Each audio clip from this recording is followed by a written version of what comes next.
J'ai écrit des chansons sur la drogue, les bitches et les guerres des gangs. Bah ouais, c'est la merde. Je crois que c'est l'heure de raconter mon histoire vraie, surtout mettre un projecteur sur ces côtés sombres de ma vie. Écrire les réalités que j'ai du mal à dire, parce qu'à chaque fois que j'y pense, ça me fout la trouille. Ouais, j'ai peur. Peur de revivre ma vie d'avant, peur de l'époque où personne ne croyait en moi. La plupart pensaient que je faisais une crise d'adolescence. Pourtant, moi j'ai rêvé la meilleure version de ma vie. Et comme c'était un rêve très beau pour être vrai, je ne me suis pas contenté d'y croire, je me suis mis à les réaliser.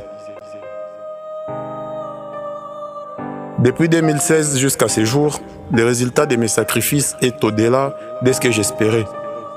Voilà pourquoi je m'appelle Monsieur Uno. Je suis le numéro uno, non pas en comparaison d'une autre personne, mais je suis plutôt un numéro uno par rapport au gars que j'étais avant. Ouais, j'espère que là t'as bien capté. Aujourd'hui, j'ai des choses que je ne pouvais pas avoir hier. Tout ça, c'est grâce à la grinta que j'ai. C'est aussi grâce à ma famille et à mes vrais amis. Cette bande d'enfoirés. Bien sûr que c'est des enfoirés, mais c'est mes enfoirés à moi.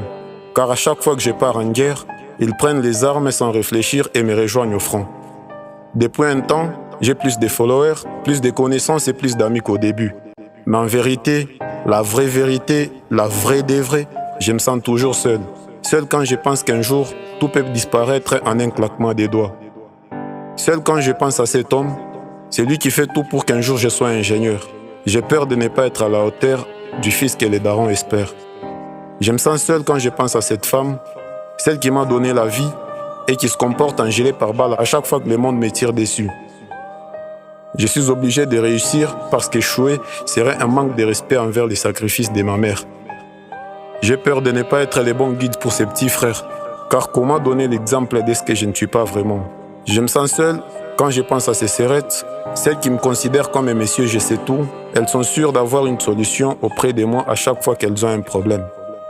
Tout ce que j'ai fait n'aura du sens que si ça honore ma famille, car c'est avec elles que j'ai fait mes victoires et que je pleure mes défaites. Et quand je cherche à savoir si la vie que je mène plaît à Dieu, une voix me souffle les passages de Marc 8, verset 36.